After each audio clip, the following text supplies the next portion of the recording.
إن الدين عند الله الإسلام وما اختلف الذين أوتوا الكتاب إلا من بعد ما جاءهم العلم بغيا بينهم ومن يكفر بآيات الله فإن الله سريع الحساب.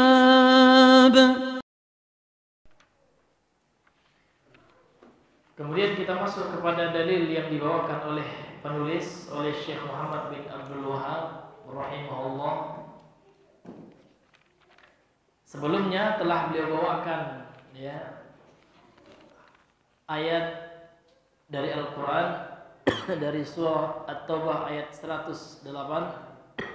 Kemudian dalil yang kedua dari hadis Nabi sallallahu alaihi wasallam. Qala al-muallif rahimahullahu ta'ala an Thabit bin Ad-Dhahhak qala, dari Thabit bin Ad-Dhahhak dia telah berkata, nazara rajulun an yanhara ibilan bibuanata. Ini ada salah cetak ya. Ini binuah, sebenarnya bukan nun, ba ya.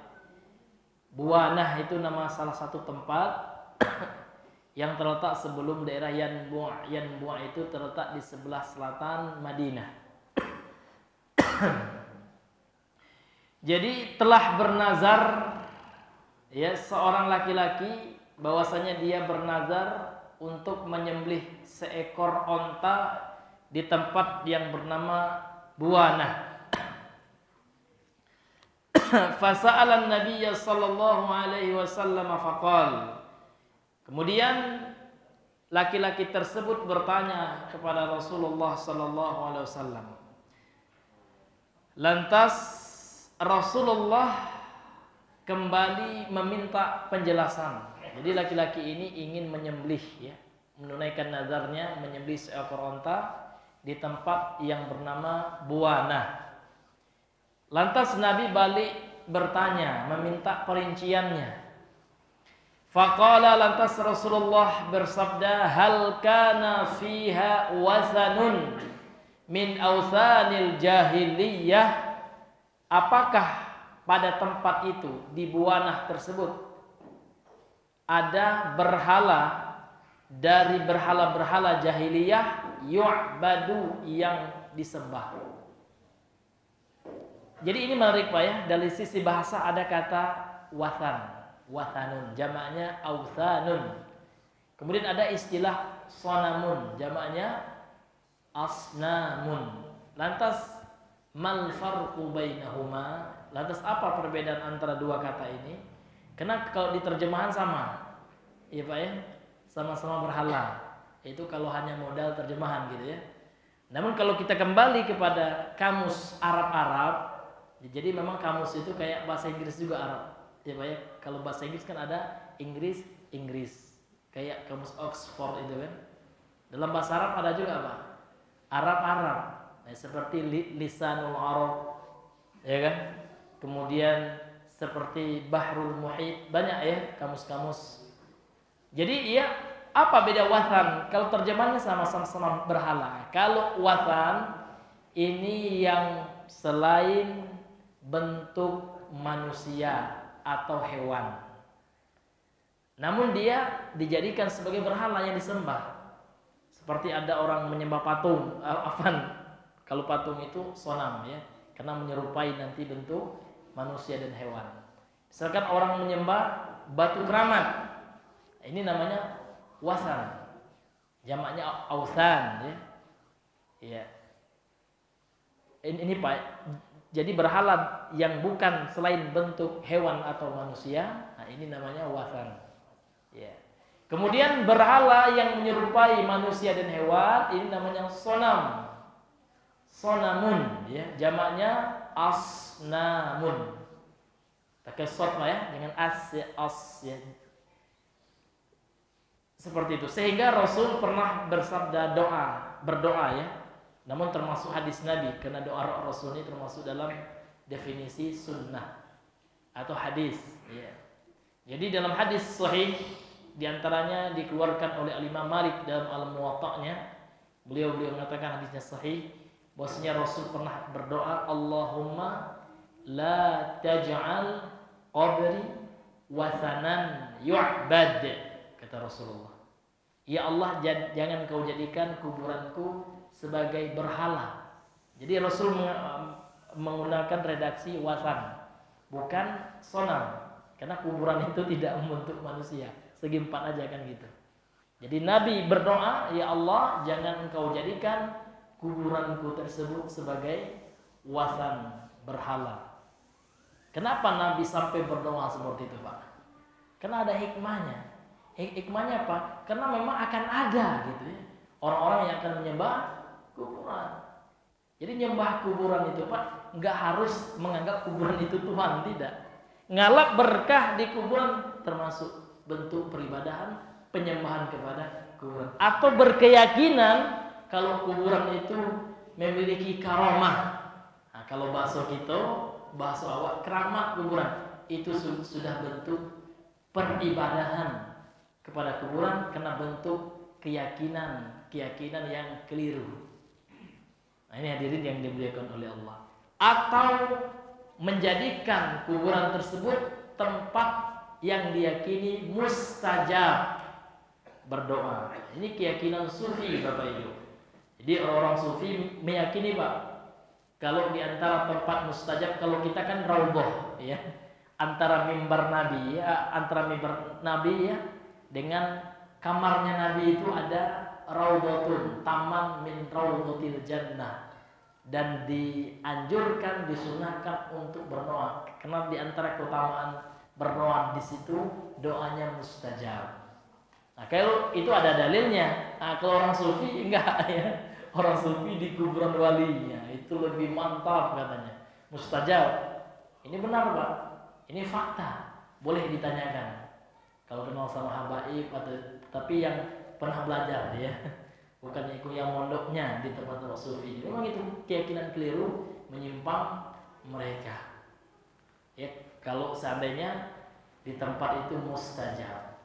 Nah, ini hadirin yang dimuliakan oleh Allah Subhanahu wa taala. Jadi kita kembali kepada hadis ini. Jadi Nabi bertanya, apakah ada berhala dari berhala-berhala jahiliyah yang disembah di tempat itu? Qalu, mereka yakni para sahabat menjawab, la, tidak ada.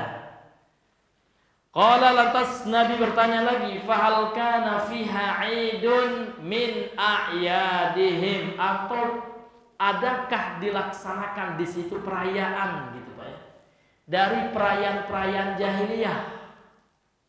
Jadi tidak hanya syirik, perayaan-perayaan yang tidak ada tuntunannya, yang mengarah kepada perbuatan syirik, itu juga ditanya oleh Rasul Shallallahu Alaihi Wasallam. Jadi perayaan ini pada dalam bahasanya Eid. Eid itu ya secara bahasa artinya sesuatu yang diulang-ulang, ya, sesuatu yang diperingati. Maka Eid itu ada dua, ya, ada namanya Al-Aidul Makani, kemudian Al-Aidul Zamani. Mengulang-ulang pergi pada suatu tempat, ya, seperti kita dianjurkan untuk kalau mampu, gitu ya, pergi kepada 3 masjid, Masjid Haram, Masjidil Haram, Masjidil Aqsa, atau Masjid Nabawi, kemudian Masjid Aqsa. Ya, atau jamaah haji. Mereka kalau melakukan haji selalu pada tanggal 9 Zulhijjah itu melakukan wukuf, ya, di Arafah. Maka wukufnya di Arafah itu termasuk Eid itu. Karena memang diulang-ulang terus bagi yang melaksanakan ibadah atau tawaf, ya, di Ka'bah. Orang yang melakukan umrah, ya, ini wajib itu. Tawaf pertama kali setelah ihram itu, ya. Setelah melewati miqat kemudian tawaf, ya. Jadi tawaf, tempat tawaf itu namanya Id, ya, karena diulang-ulang. Kalau ingin umrah, haji, mesti tawafnya di mana? Di Ka'bah. Maka nggak boleh dikiaskan, ya. Ada sebagian orang, ya, sekarang kita nggak di Ka'bah lagi, ya. Sekarang kita tawaf, ya, di kuburan syekh kita aja lah, gitu ya, sama aja itu. Ini Pak, ini bentuk kesyirikan ya. Kenapa? Karena menganggap itu berkaromah, mulia gitu. Namun ternyata tidak. Nah, ini hadirin yang dimuliakan oleh Allah. Kemudian ada pula Eid yang sifatnya waktu. Misalkan di waktu-waktu tertentu ya, selalu dia rayakan. Jadi ya Eid jahiliyah itu mereka juga melakukan itu, namun tentu tidak berdasarkan kepada dalil ya, kepada syariat Islam, namun berdasarkan kebiasaan, adat, tradisi nenek-nenek moyang mereka. Ini hadirin yang dimuliakan oleh Allah. Ditanya oleh Nabi, apakah di tempat itu ada perayaan dari perayaan-perayaan mereka? Qalu, mereka menjawab, la, tidak ada. Faqala Rasulullah sallallahu alaihi wasallam, lantas Rasul sallallahu alaihi wasallam bersabda, aufi binadrika. Kalau begitu tunaikanlah nazarmu. Fa innahu la wafa'a linadrin fi ma'siyatillahi wala fi ma la yamliku ibnu adama. Karena sesungguhnya tidak ada kewajiban untuk menunaikan nazar dalam maksiat kepada Allah. Jadi kalau seandainya di tempat itu ada pernah disembah selain Allah, maka nggak boleh ditunaikan nazarnya. Kenapa? Karena Rasul mengatakan tidak ada. Ini kata Imam Ibnu Utsaimin, la nafih lil jins. Seluruh jenis nazarnya nggak boleh ditunaikan di tempat yang pernah ada perbuatan syirik di tempat itu. Atau pernah ada perayaan-perayaan jahiliyah, ya, perayaan-perayaan yang bertentangan dengan Islam, yang tidak ada tuntunannya, ini juga tidak diperbolehkan. Atau bernazar dengan sesuatu yang bukan miliknya. Contoh, orang mengatakan saya bernazar menyembelih ya kambing ya si fulan, ya kan, padahal si fulan nggak ridho ya. Nah, itu nggak boleh, karena itu bukan punya dia kan gitu. Nah, ini hadirin yang dimuliakan oleh Allah Subhanahu wa taala. Kemudian beliau mengatakan rawahu Abu Dawud wa isnaduhu ala syartihima. Hadis ini diriwayatkan oleh Imam Abu Dawud dan sanad yang ada di hadis ini berdasarkan syarat mereka berdua. Maksudnya sesuai dengan syarat Al-Imam Bukhari dan Muslim. Jadi hadisnya sahih bisyarti ya al-imamain ya. Sahih berdasarkan syarat dua imam ahlul hadis yang terkemuka. Ini hadirin yang dimuliakan oleh Allah, matan daripada hadis ini dalil yang kedua yang dibawakan oleh Syekh Muhammad bin Abdul Wahhab ketika menjelaskan bab larangan untuk menyembelih kepada Allah ya di tempat yang mana tempat itu pernah disembelih selain Allah di tempat itu. Nah, ini dalil yang kedua. Kemudian kita masuk kepada penjelasan daripada Syekh Saleh Al-Fauzan hafizahullah taala wa ra'ah. Qala syarih hafizahullah taala, berkata pensyarah kitab yang semoga dirahmati oleh Allah, yang semoga beliau dijaga oleh Allah. Perawi hadis ini bernama Sabit ya Ibnu Dhahhak ya. Sabit Ibnu Dhahhak ya. Sabit bin Ad-Dhahhak. Kemudian siapa dia? Huwa Sabit ibnu Dhahhak ibni Khalifah ibni Sa'labah ibni Adiyin al-Ashhali al-Khazraji al-Ansari. Sahabiyun masyhurun mata sanata 64 ba'da hijratin Nabi sallallahu alaihi wasallam. Beliau bernama Sabit. Nah, ayahnya Pak namanya Ad-Dhahhak ya. Ibni Khalifah, kakeknya Khalifah, bin Sa'labah, ayah dari kakeknya, bin Adi al-Ashhali, ini nisbah ya. Ya, Ashhali ini sukunya. Kemudian al-Khazraji, ya, beliau dari suku Khazraj, karena di Madinah ada dua suku besar ya. Ada suku Aus dan Khazraj. Beliau dari Khazraj, maka nisbahnya menjadi Al-Khazraji Al-Ansari, kemudian beliau sahabat Ansar ya. Sahabiyun, seorang sahabat masyhurun yang terkenal Pak. Ya, jadi kita harus mengenalnya Pak. Jangan yang hafal sama anak-anak kita hanyalah orang-orang nggak beres ya dari para kufar ya. Pemain bola itu kan orang kufar itu kan syarrul bariyah itu. Masa kita ngepen ya, heran saya terkadang Pak ya. Itu orang Islam pula. Baju anaknya mesti baju Messi gitu. Na'udzubillah ya. Umat Islam itu harus ada identitas Pak. Itulah sebabnya kenapa umat Islam itu lemah, karena saking besar atau saking banyaknya mengidolakan orang kafir. Innal ladzina kafaru min ahlil kitab wal musyrikina fi nari jahannam khalidina fi ulaika hum syarrul bariyah. Allah telah memvonis mereka seburuk-buruk makhluk, masa dijadikan apa? Ngefan gitu ya. Bagaimana Allah ingin menolong gitu. Ya kan? Ini hadirin yang dimuliakan. Padahal sahabat-sahabat Nabi itu Pak, manusia-manusia pejuang Islam luar biasa. Ada yang masyhur di antara Thabit bin Dhahhak itu. Namun masih banyak kita mungkin yang nggak hafal. Kalau Messi tahu Pak ya. Thabit bin Dhahhak nggak hafal. Nah, ini hadirin yang dimuliakan oleh Allah Subhanahu wa taala. Mesti kita ya banyak membaca tentang para sahabat ya, karena mereka lah idola kita sebenarnya. Dan kita kenalkan kepada anak-anak kita Pak. Jadi ya anak kita itu mesti dijadikan hobi ya, membaca sirah. Tentu sirah Nabi dulu ya Pak ya, kemudian sirah para Rasul. Banyak Pak buku-buku sekarang luar biasa, tinggal kita mau baca atau tidak gitu ya.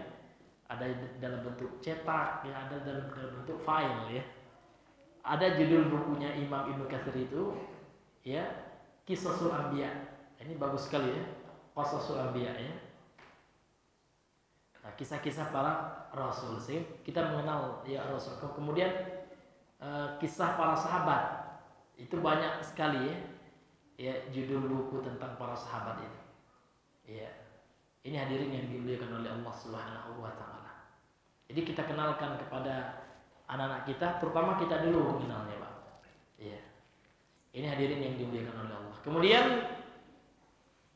nazar. Apa itu nazar gitu ya? Ini yang beliau jelaskan. Nazar ya, nazara ya, ini kata kerjanya.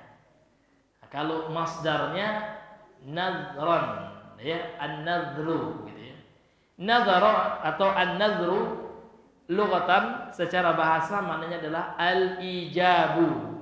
Al-ijab itu dari aujaba yujibu, ijaban gitu ya. Ya, artinya adalah mewajibkan. Jadi nazar itu secara bahasa artinya mewajibkan. Memang orang bernazar itu Pak hukum asalnya nggak wajib. Namun setelah dia nazarkan menjadi wajib. Memang harus pada perkara yang sebelumnya nggak wajib sunnah. Contoh orang nazar nih Pak ya. Contoh orang nazar seperti ini. Alayya an asuma yawman idza najaha ya waladi minal imtihan gitu.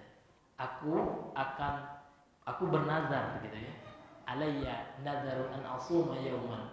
Aku bernazar puasa satu hari idza najaha waladi minal imtihan. Kalau anakku ya lulus ujian. Puasa itu sunnah hukumnya. Namun ketika dia bernazar berarti dia telah mewajibkan gitu ya. Dan hukumnya wajib. Ternyata anaknya lulus ujian Pak ya. Di hari H setelah diumumkan peserta yang lulus, ternyata anaknya sudah lulus ya. Berarti setelah itu dia wajib. Nah, ini Pak. Jadi memang secara bahasa artinya mewajibkan. Wa syar'an dan secara syariat nazar itu adalah huwa an yulzimal insanu nafsahu.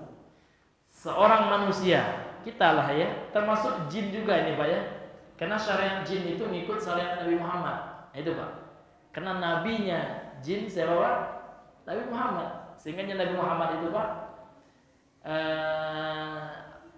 Nabi Yusfaqalain ya, nabi bagi dua jenis makhluk ya, yaitu jin dan manusia. Beliau diutus ya, mab'usun ya ila thaqalaini. Beliau diutus untuk dua makhluk ini, jin dan manusia. Nah, Jadi jin juga syariatnya seperti itu, Pak. Persis seperti kita jin itu syariatnya. Iya. Jin harus bertauhid, ya. Jin harus menjauhkan perbuatan syirik. Nah, bedanya jin, Pak, ya, dengan kita, nabinya dari kelompok kita. Seharusnya kita yang kalah sama jin, ya. Karena nabi dari kalangan manusia, dari Bani Adam, bukan dari Bani Jin, gitu ya. Dari Bani Adam, Pak. Nah, ini hadirin yang dimuliakan oleh Allah Subhanahu wa taala. Jadi ini nikmat yang besar sebenarnya. Rasul itu nikmat, Pak, ya. Karena Allah utus, ya, Rasul min anfusikum, gitu. Dari jenis kalian, gitu. Allah utus, utusan Allah dari jenis kita. Untung tidak dari malaikat, ya, Pak, ya. Ya, kalau dari malaikat ya besar, ya sulit untuk beradaptasi, ya. Namun Allah utus Rasul dari jenis kita. Karena Allah memuliakan kita, ya. Anak Adam ini adalah makhluk yang mulia di sisi Allah. Namun ternyata manusialah yang banyak menghinakan dirinya. Manusia itu mulia sebenarnya, Pak, ya. Namun bisa menjadi makhluk yang lebih mulia. Bisa menjadi makhluk yang lebih hina, lebih rendah daripada binatang. Disebutkan dalam Al-Quran, ya kan? Dalam surah Al-Isra kalau nggak salah itu, ya. Ya, kalau ketika manusia itu lalai, ya kan, Allah telah berikan kepada manusia itu hati, lahum qulub, gitu ya, la yafqahuna biha. Namun hati nggak dia fungsikan, nggak dia gunakan pada tempatnya, gitu ya. Kemudian Allah berikan mata, namun la yubsiruna biha, ya kan? Namun nggak dipakai melihat yang benar. Mata untuk maksiat saja, ya kan, buat ngintip, ya. Nauzubillahi min zalik. Dan Allah juga telah berikan pendengaran, ini semuanya luar biasa. Ya, akan tetapi itu nggak digunakan pada syariat, ya, sesuai dengan perintah Allah, sesuai dengan aturan Allah. Maka Allah mengatakan ulaika kal an'am bal hum adall, itu yang lebih parah. Bahkan lebih sesat lagi, gitu ya. Adall itu lebih sesat, Pak, daripada binatang ternak, gitu. Jadi manusia ini bisa menjadi makhluk yang mulia, bisa juga menjadi manusia yang hina, gitu. Namun, ya, kalau manusia menjalankan perintah Allah, menjauhi larangan Allah, itulah manusia yang akan mulia di sisi Allah. Karena kemuliaan itu, Pak, tergantung dengan takwa. Kemuliaan tidak diukur dengan tampang, dengan fisik, ya, dengan kegantengan kita. Tidak.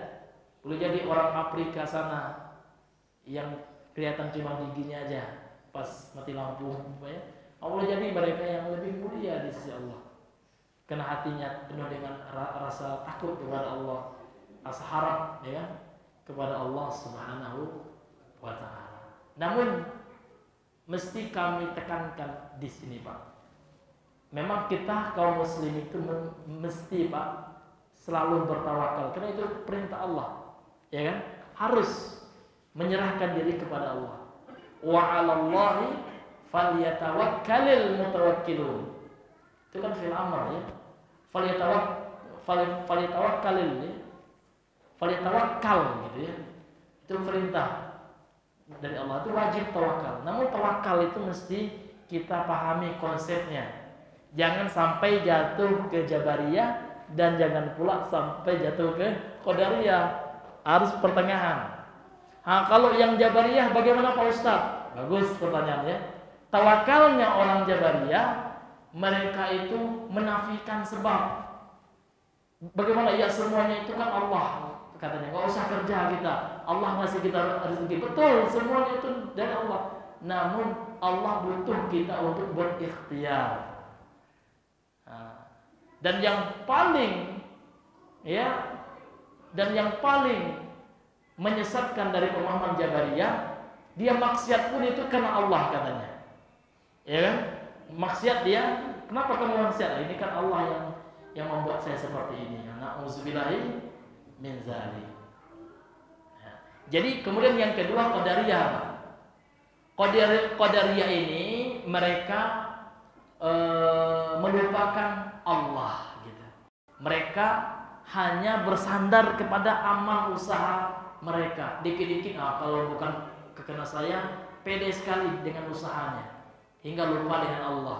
Karena mereka meyakini sesuatu itu memang perbuatan hamba, nggak ada kaitannya dengan Allah. Sampai-sampai mereka menolak takdir, gitu ya. Makanya qadariyah itu manusia yang paling buruk, ya, kata para sahabat itu. Ya kan? Bahkan mereka menolak ketetapan Allah. Karena yang buat ketetapannya tergantung manusianya. Nah, kalau Ahlussunnah tidak. Ahlussunnah pertengahan. Jadi Ahlussunnah wal Jamaah yang pertama apa? Tawakal itu menurut Ahlussunnah wal Jamaah adalah al-i'timadu 'ala Allah. Hatinya senantiasa bersandar kepada Allah. Dia meyakini betul segala sesuatu itu datang dari Allah. La haula wala quwata illa billah. Ini keyakinannya. Keyakinannya nggak bisa ditawar. Betul-betul yakin dia segala sesuatu itu Allah yang menentukannya. Namun mereka juga melakukan sebab. Nah, tentu sebab yang syar'i, Pak ya. Bukan sebab yang melanggar syariat, gitu ya. Termasuk kita sekarang sholat, itu kan sebab juga itu. Nggak mungkin kita Allah masukkan aja ke dalam surga tanpa ada sebab dari kita, ya kan? Karena Allah suruh kita melakukan sebab itu, dan kita tidak masuk surga dengan amal kita, enggak, Pak. Ini Rasul sendiri yang mengatakan dalam hadis Sahih Bukhari, ya, la yadkhulu ahadun minkum ya al-jannata amaluhu, la yudkhilu ahadun minkum ya ahadan minkum amaluhu, ya. Tidaklah memasukkan salah seorang di antara kalian itu kena amalnya ke dalam surga. Tidak. Kemudian sahabat bertanya, wala anta ya Rasulullah? Qala wala ana. Termasuk engkau wahai Rasulullah? Iya, termasuk saya juga. Saya ini masuk surga bukan karena amalku, gitu. Walakin an yatahammadani Allah bi rahmati wa fadli. Namun yang memasukkan surga itu rahmat Allah dan keutamaan dari Allah. Namun untuk apa amal gitu? Nah, amal itulah sebab untuk mendapatkan rahmat Allah, gitu. Kenapa? Karena Allah mengatakan innallaha qaribun ma'al muhsinin. Allah itu dekat. Bahkan Allah itu bersama orang-orang yang beramal saleh. Seperti itu. Jadi konsepnya seperti ini. Ahlussunnah itu mesti, Pak, kita harus mengaitkan hati kita tetap semuanya kepada Allah. Yang ngasih rezeki selalu Allah. Namun kita diwajibkan berusaha, gitu. Iya kan? Memang Allah yang ngasih rezeki, harus kita yakini itu. Nggak boleh kita yakin dengan usaha kita, nggak boleh kita yakin dengan pekerjaan kita. Namun kita wajib bekerja. Jadi, Pak, ini kisah sahih, ya. Kisah riwayat sahih. Cerita Umar bin Khattab, dia lihat ada seseorang di zaman beliau itu di masjid aja, Pak. Doa aja. Ya Allah, berilah saya makan. Ya Allah, doa saja. Ibadahnya luar biasa. Lantas nampak sama Umar bin Khattab. Terdengar dia doa. Disamperin sama Umar bin Khattab. Apa yang melakukan saya sesungguhnya bertawakal sama Allah. Yang tawakal itu ini, pegang kapak ini, ya. Engkau berdoa sama Allah, minta sama Allah, kemudian ambil kayu bakar. Itu usaha, lakukan usaha. Ya kan? Nah, itu yang tawakal itu, ya. Bukan doa aja, Pak. Mesti berusaha. Namun hati kita jangan terpaut dengan usaha itu. Itu ingat, Pak. Hati kita jangan kita pautkan dengan usaha. Tetap hati kita sama Allah. Namun itu usahanya. Nah, ini hadirin yang dimuliakan oleh Allah Subhanahu wa Ta'ala. Kan ada, ya, yang bertanya masalah itu beberapa hari ini, ya. Maka kita jelaskan yang seperti itu. Jadi hati kita tetap kepada Allah. Jadi usaha itu, Pak, wajib. Nah, usaha itu wajib kita lakukan. Bahkan dalam riwayat yang lain, ya, kisah yang juga sahih dari sahabat, ada seorang laki-laki, ya, dia ingin sholat, ya, kemudian dia membawa hewan tunggangannya. Udahlah, katanya, saya tawakalkan, saya serahkan hewan ini sama Allah, sholat. Kemudian sahabat melihatnya, itu salah konsep tawakalmu. Ikat dulu ontamu ini, ya kan? Usaha dulu, baru, ya kan? Saya serahkan sama Allah Subhanahu wa Ta'ala. Artinya ada korelasi antara, ya, kita menyerahkan kepada Allah dengan usaha. Tentu usahanya itu Pak yang halal ya, yang tidak dilarang oleh syariat. Karena usaha banyak juga Pak. Ada usaha orang usaha jual narkoba, usaha juga Pak katanya. Nah, itu usaha yang haram Pak ya.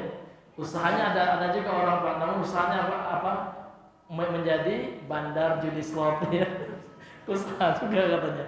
Namun usaha yang Allah murkai seperti itu. Tentu usaha yang halal. Itu Pak konsepnya seperti itu. Gampang aja sebenarnya. Namun tetap Pak, hati kita jangan bersandar kepada sebab. Sebab tetaplah sebagai sebab, dan yang memberikan adalah Allah Subhanahu wa ta'ala. Ini konsepnya gampang ya.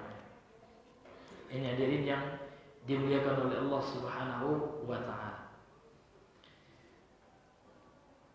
Jadi kita kembali kepada makna syar'i ya, atau makna nazar secara syar'i ya, secara syariat, bahwasanya seseorang itu ya mewajibkan dirinya dengan sesuatu dari ibadah, dan ibadah ini hukum asalnya bukan wajib Pak ya. Lam yakun laziman alaihi syar'an, bukan wajib atasnya secara syariat sebelumnya, kemudian ketika dia nazarkan menjadi wajib. Ini Pak. Kemudian dalam hadis ini seorang sahabat ini bertanya kepada Nabi, ya ingin menyembelih seekor unta di mana? Di Buwana. Jadi buana ini apa? Nah, dijelaskan oleh beliau, buana adalah hatbatun min wara'iyan bu'a ya. Sebuah tempat seperti dataran tinggi lah gitu ya. Hatbah di dataran tinggi ya. Yang berada ya sebelum atau di belakang daerah Yanbu. Yanbu ini sebelah selatan kota Madinah. Kemudian wasanun ya, al-wasanu, wasan itu atau kalau dalam terjemahannya ya berhala. Kata beliau, kullu ma ubida min dunillah, setiap yang disembah selain Allah, min qabrin, baik berupa kubur, wa ghairihi, dan yang selainnya. Namun rincian yang kami sampaikan tadi lebih jelas ya. Jadi wasan itu adalah kalau terjemahannya berhala, namun berhala yang tidak membentuk rupa hewan atau manusia. Boleh pohon, banyak pohon yang dikeramatkan, itu berhala itu ya. Nah, itu namanya wasan, karena tidak berupa manusia dan hewan. Nah, kalau berupa sudah dibentuk kayak patung yang dipahat kayak muka Buddha gitu ya. Nauzubillah min dzalik. Nah, itu namanya dalam Islam sonam ya. Sonamun satu berhala, asnamun berhala-berhala, itu jamak taksirnya ya. Ini hadirin yang dimuliakan oleh Allah Subhanahu wa ta'ala. Kemudian Nabi juga bertanya, apakah ada berhala? Enggak ada, kata sahabat. Kemudian ada enggak di situ dirayakan perayaan-perayaan jahiliyah? Id ya, maka Id ini Pak jamaknya a'yad. Aidun mufrad tunggal ya, jamaknya a'yad. Jadi Id itu adalah al-Aidu, Id itu adalah ismun ya, suatu nama lima ya'udu minal ijtima'i ala wajhin mu'tadin ya, nama pada sesuatu yang selalu diulang gitu ya, dari sebuah perbuatan sehingga orang berkumpul melakukannya. Ijtima' itu berkumpul ala wajhin mu'tad, dengan cara dibiasakan. Itu mu'tad itu artinya dibiasakan. Jadi itu adalah perayaan lah ya, sesuatu yang dilakukan bersama-sama gitu kan, dirayakan ya kan, dan diulang-ulang pelaksanaannya. Ini hadirin yang dimuliakan oleh Allah Subhanahu wa ta'ala. Kemudian hadis ini diriwayatkan oleh Imam Abu Daud sesuai dengan syarat mereka berdua, yakni Imam Bukhari, Muslim. Nah, ini maksudnya kata Syekh Shalih Al-Fauzan, ai ala syartihima, berdasarkan syarat mereka berdua, yaitu maksudnya ai yang tabiqu alaihi syartul Bukhari wa Muslimin alladhi huwa ittisalus sanad, sesuai dengan syarat yang telah ditetapkan Imam Bukhari dan Muslim, yang mana syarat mereka itu yang pertama Pak, ini syarat hadis yang sahih, bersambungnya sanad, ittisalus sanad bil udul, kemudian perawinya itu adil, ad-dhabitina ya, kemudian perawinya adalah dhabit itu hafalannya kuat. Baik dhabit itu dibagi dua Pak ya, hafalan lewat kepala itu namanya dhabitul sadri ya, dhabitus sadr. atau dhabtus sadar. Dalam istilah ilmu jar wa ta'dil ada istilahnya dhabtus sadar ya. Artinya kuat hafalannya, atau kalau hafalannya enggak kuat namun dia pencatat, suka mencatat, namanya dhabtul kitab ya, dhabtul kitabah. Namun kitabnya itu referensinya itu lengkap. Nah, itu juga bisa kategori dia perawi yang dhabit. Nah, ini syaratnya. Kemudian min ghairi syudzudin, dia tidak syadz. Hadis syadz itu adalah hadis yang menyelisih hadis yang lebih kuat daripadanya. Kemudian wala illatin, kemudian tidak ada cacat hadis tersebut yang menyebabkan dia tidak mencapai derajat hadis yang sahih. Al-ma'na al-ijmali lil hadis, berkata pensyarah kita, makna global dari hadis ini. Kemudian beliau mengatakan yadhkuru rawi anna rajulan iltazama li rabbih an yanhara ibilan fi mawdhi'in muayyanin ala wajhi ta'ati wal qurbah. Perawi menyebutkan bahwasanya seseorang dia di zaman Nabi itu mewajibkan baginya kepada Tuhannya an yanhara ibilan, untuk menyembelih seekor onta fi mawdhi'in ya muayyanin, pada tempat tertentu dalam rangka ketaatan dan pendekatan diri kepada Allah Subhanahu wa taala. Wa jaa yas'alun nabiyya sallallahu alaihi wasallam, kemudian dia datang lantas bertanya kepada Nabi sallallahu alaihi wasallam anit tanfil ya, bahwasanya dia akan menunaikan itu ya, melakukan itu. Fastafsalan nabiyyu sallallahu alaihi wasallam, kemudian Nabi ya bertanya balik dalam rangka untuk istifsal. Istifsal itu artinya Pak, minta rincian penjelasannya gimana. Ini termasuk adab seorang mufti lah gitu ya. Ya, karena dalam ilmu usul fikih itu kan yang menjawab itu mufti ya, yang bertanya mustafti istilah.